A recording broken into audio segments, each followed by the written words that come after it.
I'm not here to give you clues. I'm just asking everyone to please be quiet for a moment until we know we're live. Oh. All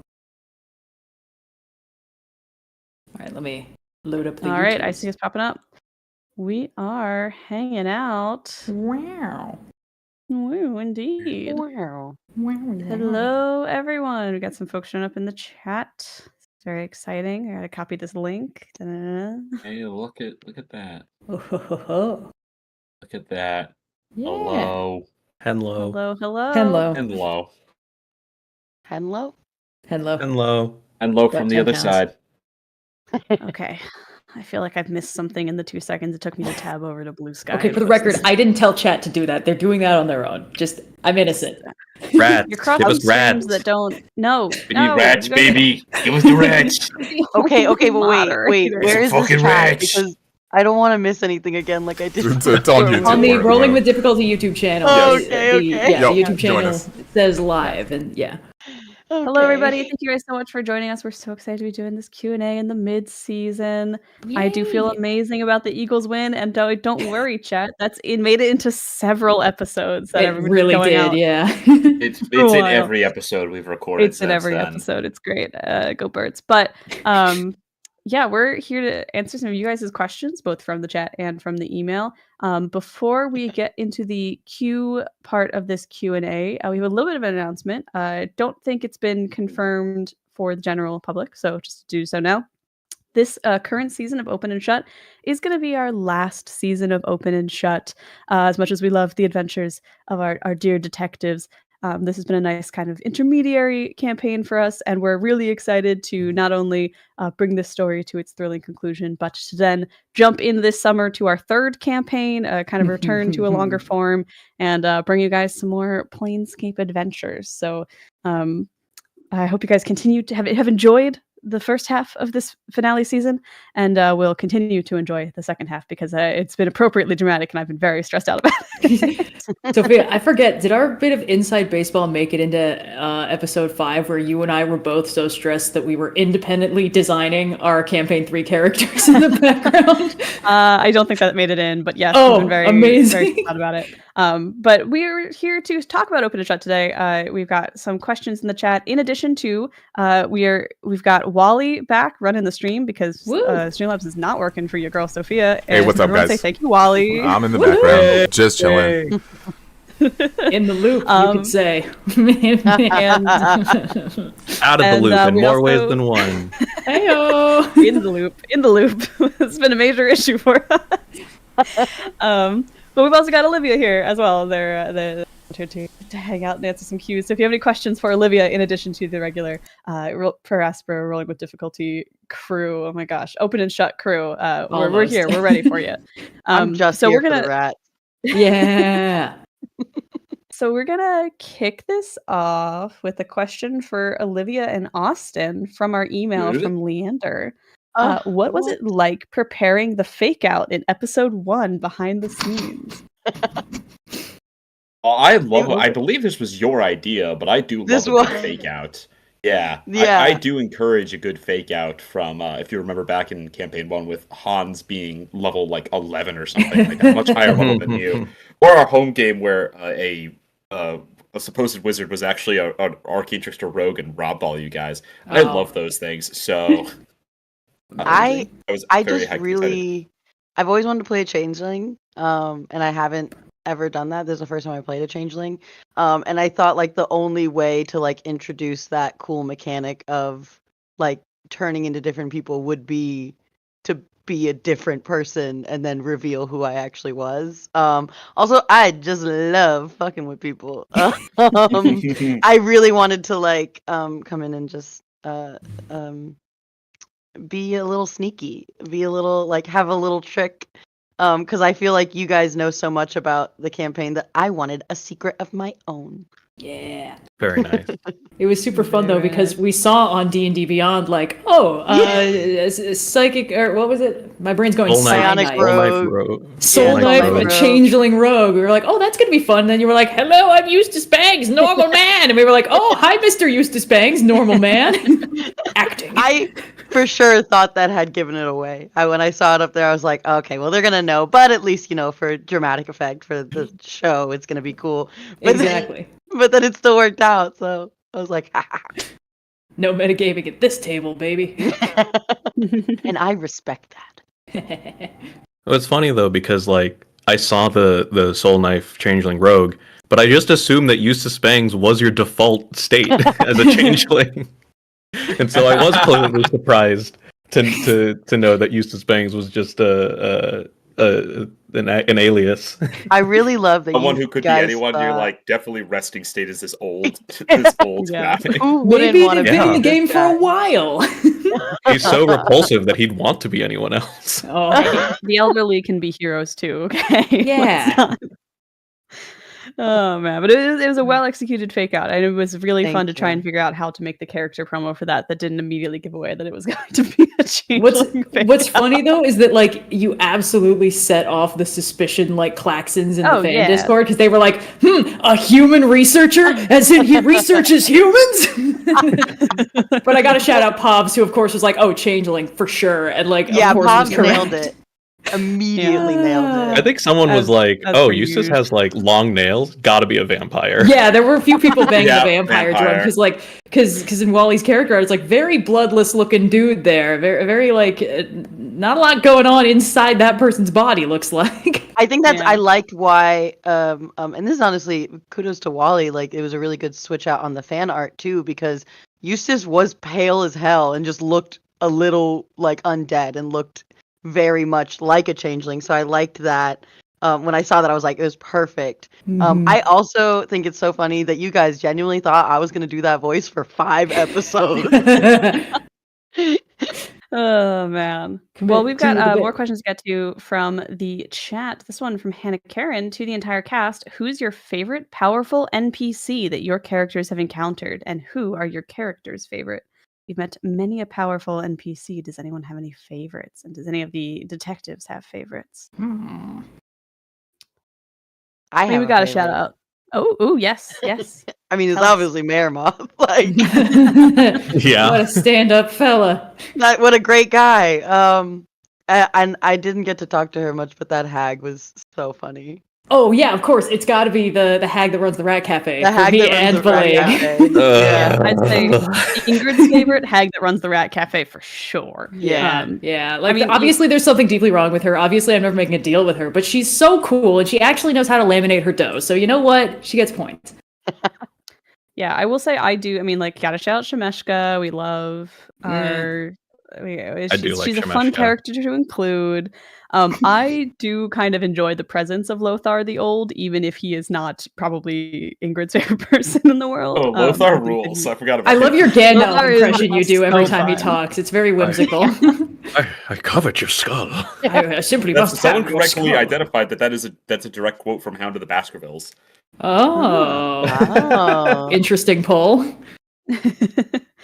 Wally, do you have any favorite powerful NPCs from season 1 kicking around in your brain? From season 1? Well, personally, I like the Grexit conceptually as a character. Absolutely fantastic. And then last month I did the character art for her for our patrons, which was fun. But in terms of all powerful, Shemeska is probably one of the really fun ones that Austin has drummed up. Well, this next question from chat from Nat Sandin is for Red. Where does Dog live when he is not helping with adventuring?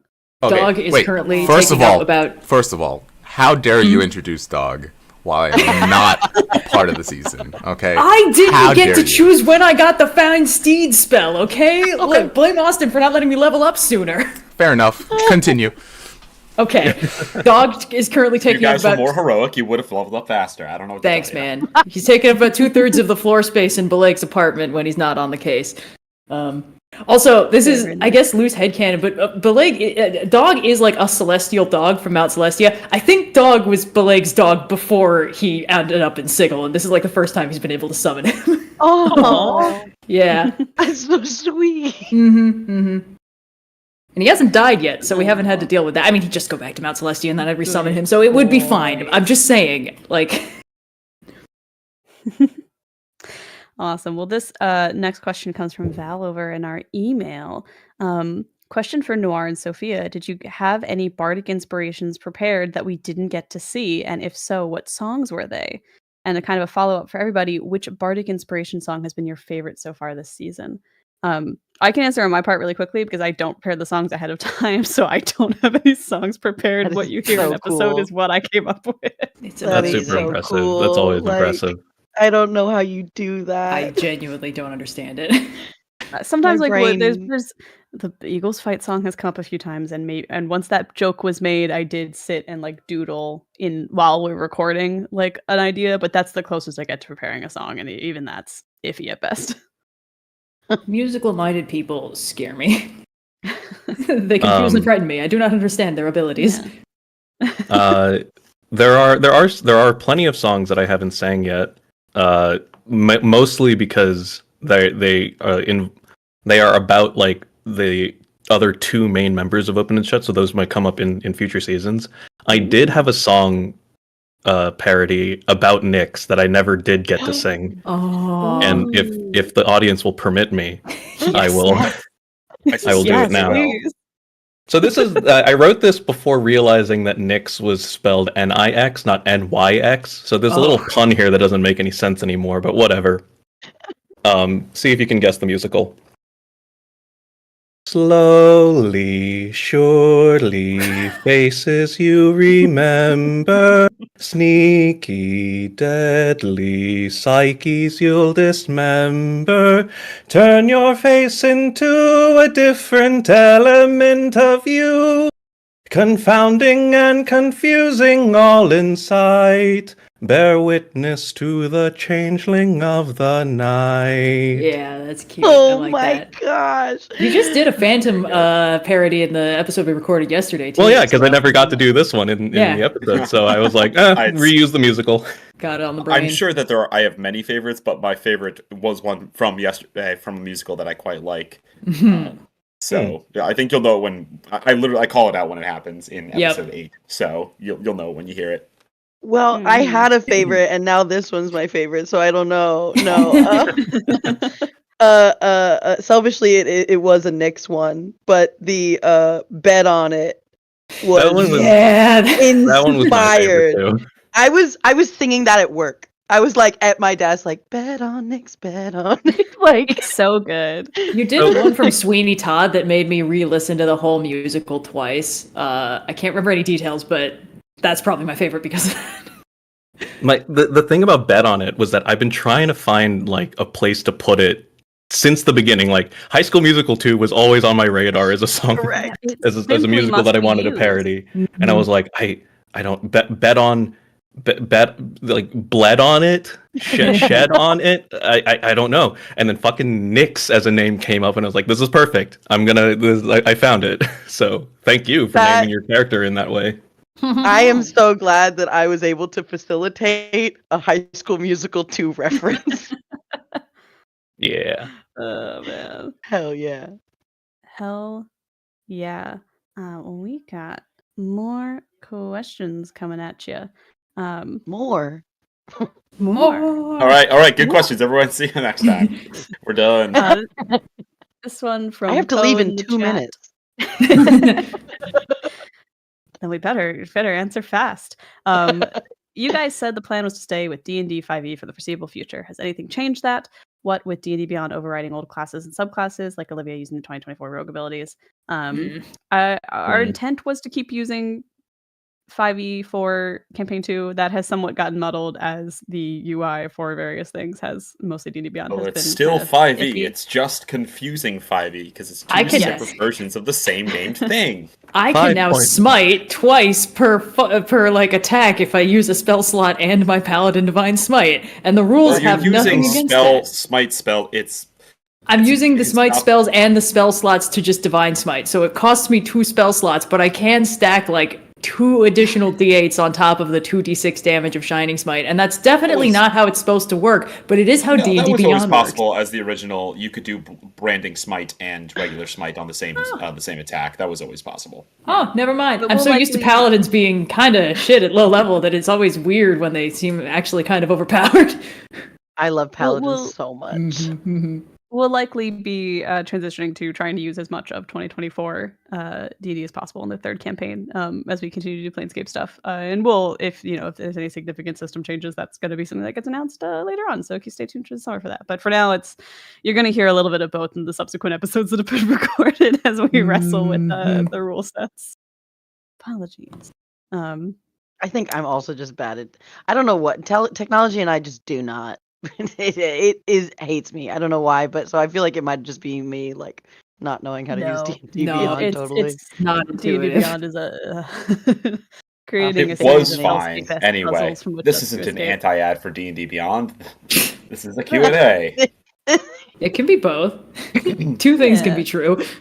Well, this next question from the email comes from Cicada 2. Hey, all.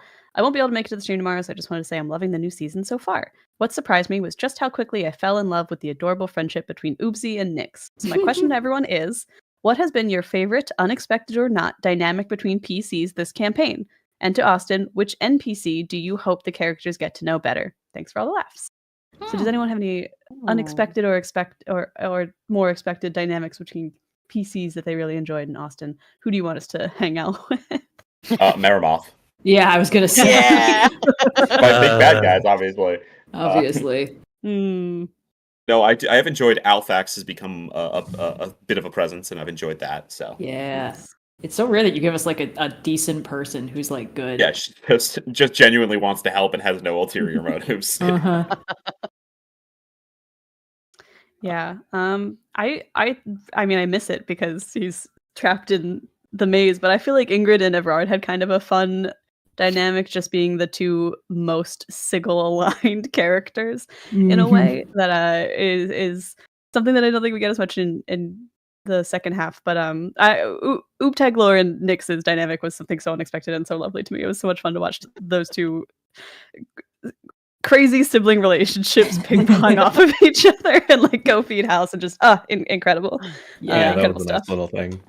It was a lot of fun. I really like because I think in the first episode when Oob puts the hat of disguise on and changes their appearance, I'm just like, interesting. Excellent. This guy gets it. Yeah. I'd probably have to say Oob and Nyx are my favorite, simply because like this is the first time that Oobtaglor has like a true friend. Oh, yeah. It kind of almost couldn't have been planned. If it had been planned, it would have come off as cheap. It was as perfect as you could make with no planning. I feel like the elements just all kind of came together. Yeah. The fact that you didn't know Oobtaglor had an evil twin when you built your character with your missing twin. And right. That's where I felt, I'm like, oh my god, they hoodwinked me back. Like, what? Like, I'm the one with the sibling like, what? I also love, like, I think I did say this on the stream, but when I got, like, kind of a basic overview of all the characters, my only note, I had one note for Oobtaglor, and it was not very liked by anyone. Like, no. I think it was incredibly disliked by everyone. Something... Brutal. Yeah. Oh, man. Damn, Austin, I can't believe that was the only thing you saw fit to tell them. No. It might be the only thing I saw fit to write down. Who's to say? Ooze to say. Ooze to say. I take off my sunglasses. Yeah. Awesome. Or questions. All right. Well, this one comes. Hey, Pops. Comes from Pops and Jet to Sophia. What's Ingrid's best performance in all her years, and the one she loves the most? I do like to think that Ingrid has won like a fantasy Tony at some point, but I don't know for what. But her best performance is probably bringing the house down at the Fortune's Wheel during our escapade, just because that one was that's such a big venue in such a way.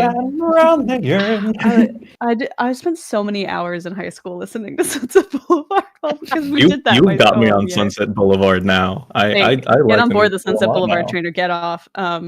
But yeah, I'm sure she, did a great. I like maybe like a fantasy version of the Mousetrap, like the Mouse Maze or something. I'm sure she was in there. Ingrid has worn many masks. She's been in many roles, and the greatest role of all is perhaps that of Ingrid Starling. Wow. Everyone hated that. Sophie Devereaux ass answer. My favorite show I'm man. working on is the one I'm currently doing. Another question from chat: to the whole cast outside of Sigil, where would each character love to visit? So outside of, if you're going to leave and venture out into the planescape, where would your character want to go? Limbo. Am I exempt from this question?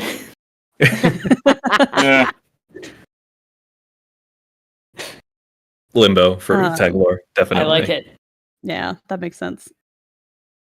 I mean, Ingrid's from Evermeet. Like, she's not actually from Sigil originally, so I guess she would be able to go. This has come up. She's a transplant. Campaign. I know, it's just she's a still so funny. I've known so many New Yorkers like you. I was this once. But yeah, I think she probably would get a kick out of anywhere that values the arts. So I feel like maybe some of the cities in the material plane, or like going to like the Feywild or something and doing it up. You know, there's options. Anywhere that she can be in an urban environment would probably be fine for Ingrid. Arcadia. Ugh, rules. All right. Another question coming at you. Any reason for making campaign 2 so short? Was 2 seasons always the plan? Austin, would you like to explain how difficult it is to come up with 20 different 20 mysteries to mysteries. solve? I'll as short as I can because there's a lot of different things. First off, I wanted it. I think maybe I'm misremembering now, but I feel like I wanted it to be 1 season to begin with, Yes. and we were like, "Let's not do that." I was Well, like, we okay. ended season 1 on a ginormous cliffhanger, so it was like, We well, ended I guess it- fuck Evrard, I guess. Well, there's a couple things that went into this, right? Because we originally planned for this to just be 1 season, kind of a reset as we wrapped up. The Paraspora was a pretty long story, and we knew we wanted to do another longer campaign, but we wanted a little bit of a break. But it became 2 seasons when we were like, oh, well, you know, Wally's going to take some time off as well. This is a perfect opportunity to have some guest players on. Let's just do another season of this, so we don't need to like reestablish a whole world and do 2 short campaigns. So it logistically, it just sort of worked out that this was a good time to do a shorter campaign. But then also Austin has to write a bunch of mysteries, and that's hard. So part of it, there's a couple things going in, which is one, yes, we wanted Wally here. We wanted to continue the story so that when we started new, Wally could jump back in. And the mysteries are hard. They're not impossible, but what's becoming more difficult, one, concepts of them are more difficult than regular concepts of adventures. It's a lot more effort for me to make them happen as opposed to putting a bad guy that they need to deal with. They get more creative, which is awesome. And they use the resources in this city that they know, which is awesome, but it means a lot more work for every episode. And we're coming to a point where they're high enough level where the concept is going to have to change, right? Like, I'm starting to feel it now. You know, what are you guys? You're level 6? 7. You're 7. Yeah, Spoiler. Spoiler red. At the point where we are, they're level 7. And we're basically at the peak of, can I keep this grounded? If it continued on, it would no longer be... Basically, the whole concept of Sigil with all these problem people running the show, and these heroes are looking out for the little guy getting pushed around, but trying to do their best. If they go any higher level, they're going to have to actually start dealing with these problem people, and the whole concept of the campaign changes, right? Unless they're really shitty people who are happy with the status quo, which, you know, they're not. They're going to start coming up against these other people and making waves and changing the structure of the political landscape of Sigil, and that would mean a totally different kind of campaign. So we're pushing up against it. And someone did, I think it was Pops as well, asked if the next campaign is going to be still Planescape. We are still in the Planescape. It is still canonical with the first 2 campaigns. And the things that have happened technically did happen in this world, even though we're not visiting them. And we do know what that location is. Yes. I'd say as a hint, it is a plane that we have visited before, but we have been there in campaign 1. So that's like 2/3. That's like most of them. Almost all of them. I think. Where did we didn't go to? It's one of the really. We haven't been to Arborea. Arborea. Yeah, we didn't. We didn't do Barboria. I really wanna Carcerai? get to That's such a Barboria. weird thing for us to not do. Yeah, see, I'm kind of like it's. Carcerai Honestly, campaign would actually go hard as fuck. I was going to say, like, That the is Prison Escape from Break. Carcerai Escape from Carcerai campaign, would that's be- not a bad concept. really All right, nice. tune in for Campaign 4, Escape from Carcerai. Hey. I already know what campaign 4 is too. Ooh! We're in for the long haul, baby! Oh man. Yeah. But yeah, there'll be a lot more. Campaign 3 is going to come out this summer. We'll have a lot more info on that coming after we wrap it up. We do want to give, we want to give open and shut it stew. We love our detectives. So, for now, just know that it'll still be in the Planescape. Yeah. It's got a whole new crew coming at you, and it's going to be a good time. But yeah, detective stories become very different when you start getting access to spells like Zone of Truth and Locate Object and Locate Creature, and it kind of reduces I appreciate that challenge, Oh, yeah. But I feel like it will begin to get one note. And again, it'll make the mystery so easy that you guys will have to be like, should we kill Shemeshka and take over her business? Like, Yeah. You get to a certain point where you have to start doing that. And it's like, well, then the whole premise starts to kind of come apart at the seams. So. That's when the genre starts running up against the game mechanics. D&D is inherently a power fantasy. You're going to get stronger and stronger. Yep. And level 7 is about the time where you can start actually going up against the systemic issues happening in Sigil, and that changes the whole crux of the campaign. Yep, I've had Zone of Truth in my spell list since I got it, and I haven't needed to use it because, of course, Austin isn't giving us things that can be solved by a Zone of Truth. Yeah, but that's I'll just say that it's been fun to explore different genres, and I think we're gonna be able to kind of keep the trend of like the tone of things shifting and having a different angle on more traditional adventures in the next campaign. But still that episodic. Yes, an adventure of the week, as we always strive to deliver. We try so hard to make it adventure of the week. Can I overlaps be? at times. Oh. Oh no, sorry. I just want to be so annoying right now. I just saw Pavs in the chat said Prison Break campaign, and I know Alex in my campaign would absolutely kill me if I didn't do this. But if you want a Prison Break campaign, you should check out Rolls Untold. Yeah, always be plugged in. Hell yeah! We break out of a prison, so there's that. You could check it out. # Rolls Untold. Yeah. Well, we've got more questions in the chat. I scrolled away from it. Will we ever learn how old is Ingrid? We know 499, guys. It's always looming, guys. We already know. She's an old woman. She's been around for hundreds of years. You can decide if you believe that when she tells you, if you would like to roll your own personal insight check when I'm telling you that the big 500 is always looming, that's up to you. Ingrid's got like a passive deception of 40. Only for questions about how old she is. Only for questions about how old she is. The trick is, if you lose count, you're not technically lying. Yes. Well, this question is from Puck Stevens in chat. Congrats on having at least as many episodes of Movie Struck as there are beavers. Thank you very much. What's everyone's favorite cinematic moment from the campaign so far? So what's your favorite cinematic moment that we've played through in Open and Shut? God damn. That's an excellent question. Yeah. We do so many cool things. It's hard to pick. I'm thinking of Evrard getting stuck in the loop was pretty awesome. It's insane how much. Don't fucking strain something, patting yourself on the back with that one. All right. No, that was great. I will say my favorite one is Bileyg being whisked to the front of the train for the train. That to me, I'm just like, this is why I play D&D. Shucks. Hey, I was just excited to be on a train episode. I mean, what else were we going to do with a detective story, right? Yeah. I do have to shout out the train that we crashed into the into the ground last season. That was very good.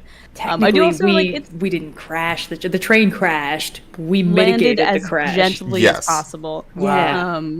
But I do also want to shout out, it's not like a huge, big fight or anything. But the Nyx and Nil reunion, I think, was very sweet and heartfelt in a way that felt very cinematic to me, and I like that a lot. So I that want to did feel give that one nice. flowers. Yeah, Austin, I think you did a really great job introducing like a character we had talked about so much, and it was just very good. It was good. It was a lot of weight to put on because I was very nervous for it because I thought that there was going to be a whole episode talking to them because you would go get. Well, why would we do that? You would go get Nil first. It's so much easier to get a body than it is to get a soul. Obviously. So I was like, man, we'll have this whole episode to develop who they are. And then it was the end of the 5th episode. I was like, well, I guess we got to know everything we need to know about Nil in 3 minutes. Here we go. I think that's good. I think that's better, in my opinion. I think it kind of leaves more. Definitely let you off the hook. But like, I think if we had stayed with Nil too much, I think for Nyx, the amount of character development that would have happened, it was almost too much character development if we had 2 whole episodes for it. There was like who knows what will happen to them in the future. Like they left it very open. I liked it a lot. That reminds me, as far as cinematic moments go, I have to give props to the end of episode 4, season 2, where we realized how badly we'd fucked up. Like the slow dawning horror of like, oh no, this is not an accredited social institution to reunite people with the bodies of their loved ones. This is the lair of a death tyrant, and we split the damn party again. I think that's my favorite too, but specifically for Oob, like flying off to save Nyx, like flying into the sky and be like, "Don't follow me!" Like that's so movie magic right there. Like fuck wild. Oobtaglor's been going through a really interesting like arc. I don't want to spoil any of it, but it's fascinating to watch. Yeah. Oobtaglor's got some juicy stuff in the episodes we've recorded in the interim. My favorite was I'm going back to Sunset Boulevard. It was Ingrid's like show-stopping performance. I think you literally described it, Austin, as like Ingrid just like steps off the stage and people catch her. I was the poles ripped from the ground on the streets of Philadelphia after the Eagles won. You have a scene, and I love it.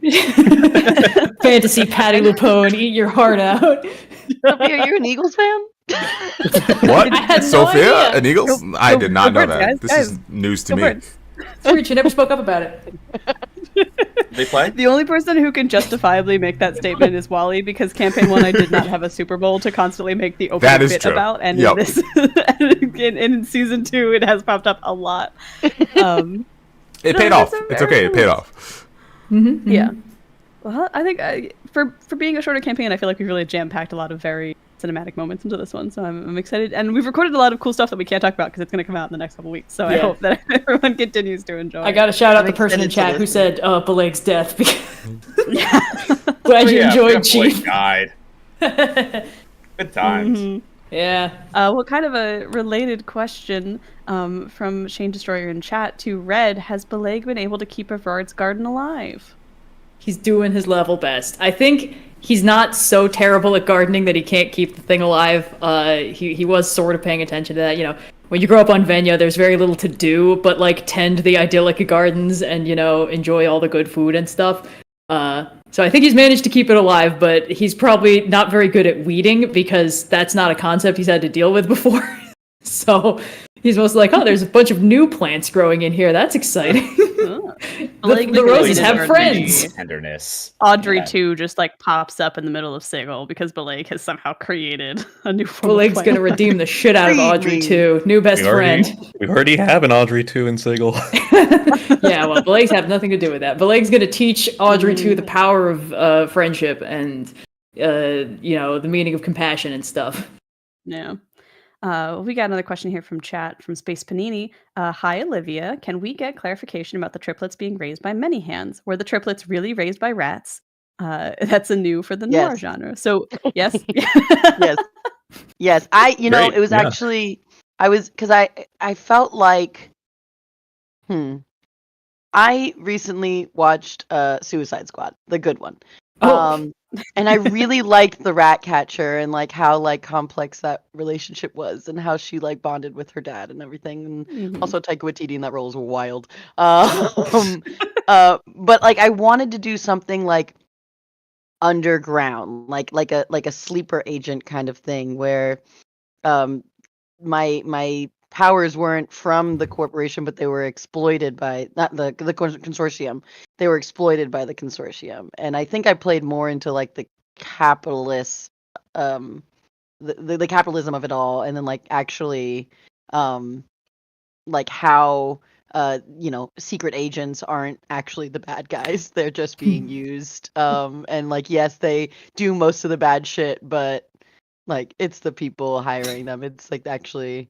It's people who aren't getting their hands dirty that are the real big bads. I love that genre-wise, Nyx is in a cyberpunk dystopia. Fully. Amazing.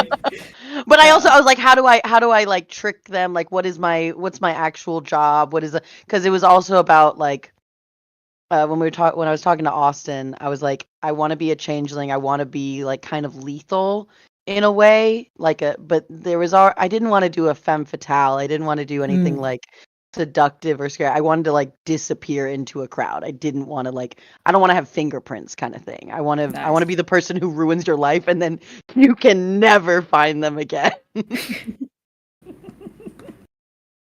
Best there is what I do. Yeah. And also just rats. Like what else more do you need? Rats. We do, rats, you know. We're the Rats. Pray at night, we stalk at night. We're the rat. This is really the I'm the rat giant campaign rat. more than anything I was gonna else. say, campaign 1 had the cat. Campaign 2 has the rats. I'm curious what campaign 3 is gonna be. Well, the Bats. cat's We're away. gonna weirdly Bats, do- bats. Bats is bad. Wait, hold up. You I are calling gotta a shot. throw out my Noir, 5 you character just ideas. spoiled Give me a us in sec. Bat World. Batman. Oh man. Well, this question, another one from chat here. To the cast, what do you miss most about this campaign once it's over? I mean, I like The how rats, it's obviously. low to the ground. Like, don't get me wrong. Like, I like high Yeah. level adventures, and the stakes are great. But something about being in a much smaller, confined setting, and not having all your bells and whistles forces you to be a little more resourceful with the few resources you already have, and that's great. Like, I think low level D&D can be fun and challenging, and a little frustrating at times, but it's worth it. It's fun. No, I'm right there with you, Wally. I somewhat unpopularly do really enjoy low-level D&D. Like, I get where it can be frustrating to not be able to do your cool big ability and all, but I think that it forces you to think so creatively, especially when we're trying to do, like, mystery with an asterisk campaigns where you are supposed to be really actively thinking about how you can use every tool at your disposal and every clue that you've gathered to solve the case.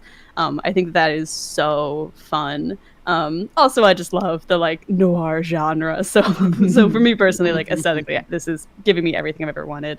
And I think it's really fun to like get to really intimately know a particular setting. Like I feel like I've really learned a lot about Sigil by having to constantly be and thinking about what is going on in Sigil, and it's a lot of fun.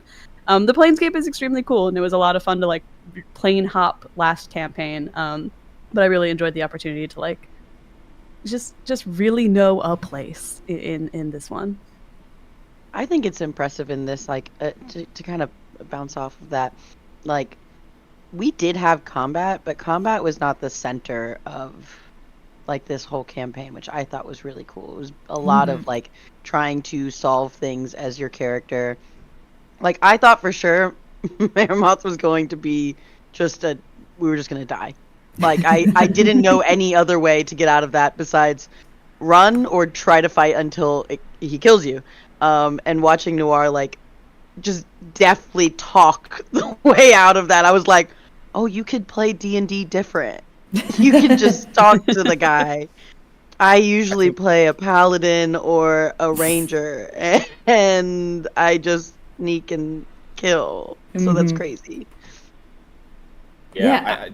On that note, sorry, Red. On that note, I think I agree. I tried to put solutions in front of you. Always the solution of combat, but it's not the only way forward, especially in this campaign. And I think that's been cool. Yeah.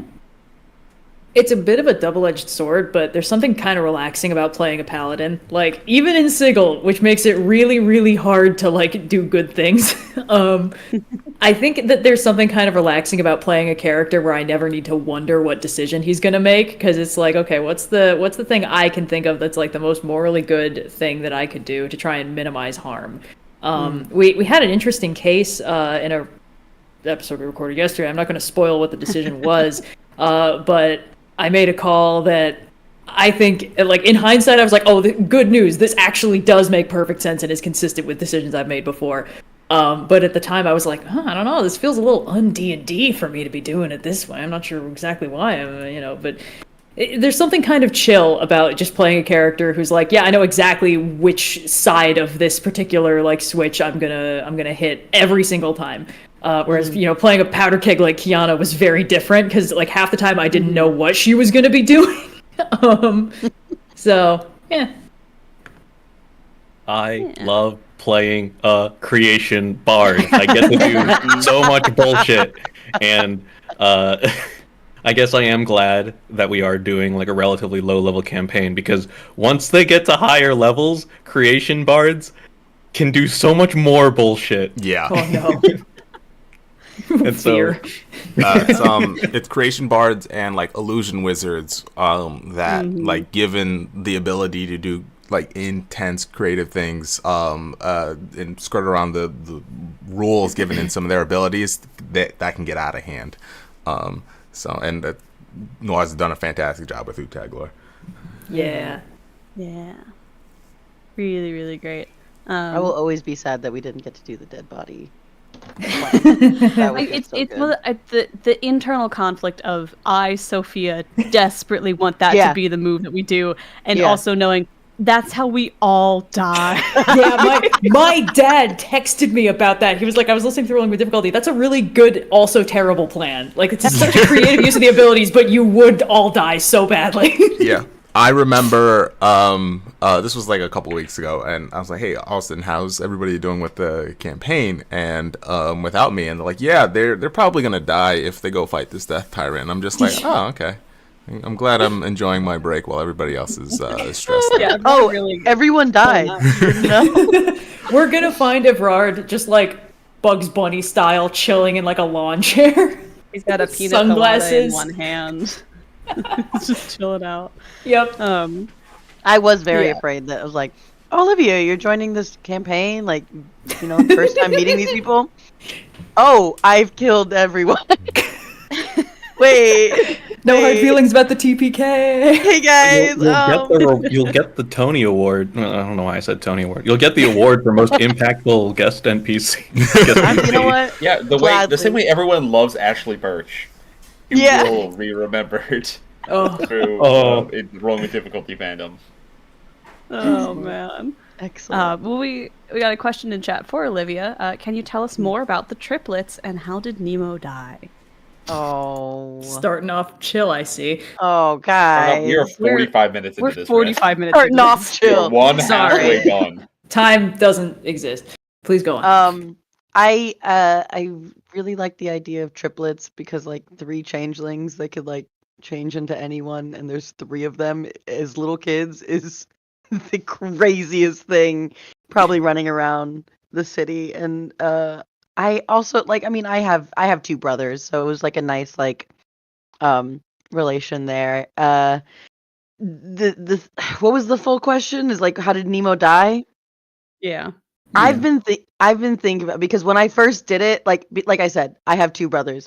That would be me being like, how did my brother die? And I didn't fully think it through, but then like as the thing was going on, I'm like, it has to be something really stupid. It has to be like just a total accident. They're leaving a job and one wrong step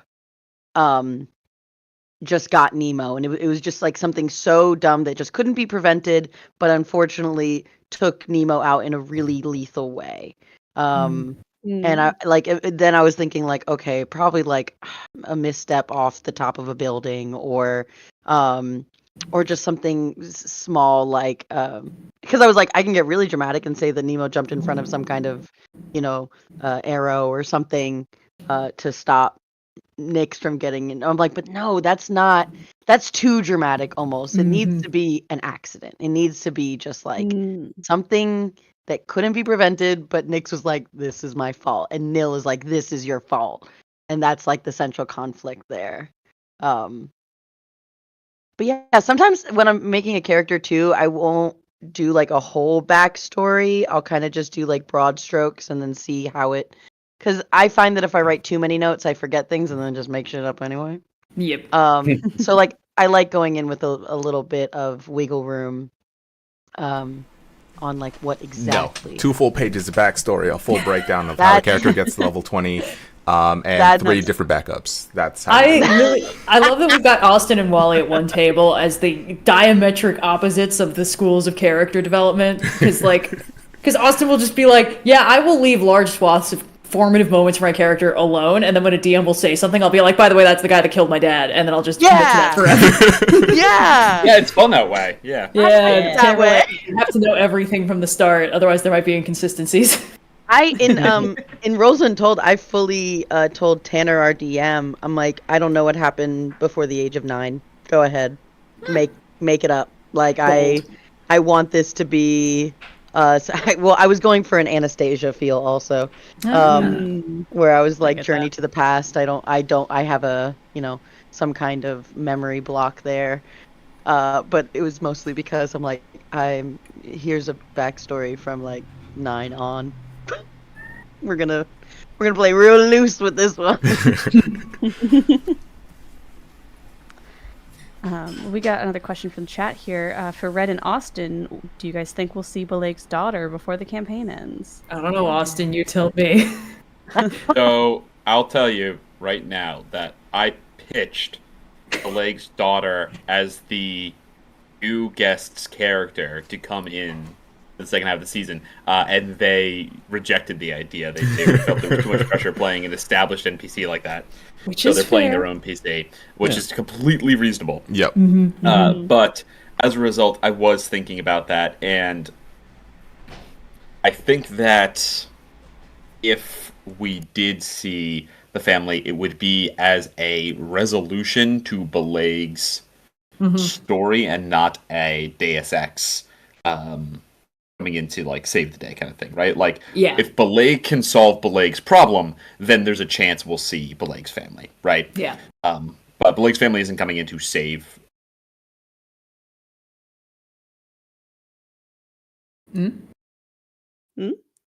Oh. Sorry, I thought Austin was going to say another word. Bileyg's family isn't coming in to save Bileyg, right? Like that's the PCs have to get themselves out of their own messes. NPCs, for sure. The NPCs aren't going to jump in. So it's interesting. A one shot. I mean, potentially, maybe, right? Yeah. Well, because the thing is, like, when I conceived of the character of Bileyg and like I was kind of populating the secondary characters, like when I make characters, I will usually include just free plot hooks and just hand them to the DM and be like, yeah, use these to drag me into an adventure if you need to. But I guess for a paladin, it's a little bit less necessary because it's like, hey, a person is in distress. Oh, really? Show me where. Like, I don't need to be lured in by, hey, your daughter has shown up and told you that you need to help her with something. Like, but it was kind of funny because like she was in that, I guess, like gray area where like Bileyg's wife is like, well, she can't make it into Sigil for various reasons, but like daughter could potentially is a conceivable option. But also I was like, she's like higher level than Bileyg because she's like a sorceress and talented and he's not. So like, so I was sort of also giving like, you could use this to, plot hook me in, but also she'd have more class levels and spell levels than I would. He's like, yeah, no. So like, it's totally fair. Yeah. Oh yeah. I mean, I totally played with it many times, and there probably would have been good ways to do it, but it's just didn't end up being something that, I might have a more detailed answer for you when the campaign is done, and we can look back in hindsight, and I can explain a little more of the DM story decision, logistic choices of not including the daughter. But I might play her in a future campaign, especially if Austin kills my character early. Yeah, I'm already planning on playing a sorcerer, but she's got a very different vibe than her name is Aster, for the record. Got a very different vibe than Aster. Excuse me. Can I just say that if you do a one shot where we find Bileyg's siblings, I have to be there because I need to be there for every sibling drama. Bileyg's extended family is like triple digit levels of it's a halflings on Venya. There's a bunch of them. Let's go. Oh boy. We got another question in the chat to Wally. If Evrard gets out, which plane will he go to as a petitioner? Jarl Glittergold's domain in Biotopia or another place? Oh, this is interesting. Now that I originally designed Evrard to be just the one season character. Like, I knew from the start that he was gonna die by the end of the campaign, which is kind of shitty, but it's fine. I didn't want to play him for too long, but when the season ended the way it did with him being in the maze, and that time is a little weird in the maze, when he gets out, I think as a warlock of Helivor, he would ask to stay in Sigil, if at all possible. He did the thing where he took care of the Grigzit, and now that he's realized that, hey, I have to keep living more or less, in this state of undeath, he would sort of double down and be like, hey, they need a gentleman thief of a hero in this city. There's things that need to be cleaned up, and I've given a third lease on life at this point, and I'll do my best to keep doing what I've done at this point. That's really cool. Nice. We better get him out of that maze. I know! I'm sure you'll figure something out. You designed a dead man walking, and by the end you concluded he needed to live? That slaps! The poetry. All right. Well, this question comes from the email from Lizzie. Question for Noir. Why was Oobtaglor so hell-bent on sticking their metaphorical neck out to deal with the death tyrant situation on their own? Were they arrogant enough to think they could pull it off, or self-destructive enough to not mind the incredible risk they were taking? Some misplaced guilt over Evrard's situation, perhaps, since they seem to be taking his loss harder than the rest of the crew. Much love from Norway. I feel like so what was going through Oobtaglor's mind? every proposed explanation there was like a different punch to a different part of the pie. Were you arrogant or just stupid? Or or was it because of the guilt from your friend? Yeah, were you guilty because that thing you did that was like fucked up and bad? Like what? Shots fired. Maybe a little bit of columns A, B, and C. I think if there was arrogance in Oobtaglor's decision, it wasn't the prime reason why they did it.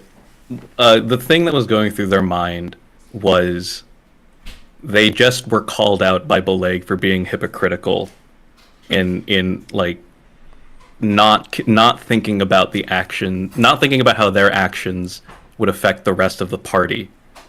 And I guess Oobtaglor sort of took that to understand that, like, to mean that Oobtaglor is like self-centered and self-centered, which was true to an extent, but they've never been called out on it by someone that they could consider a true friend.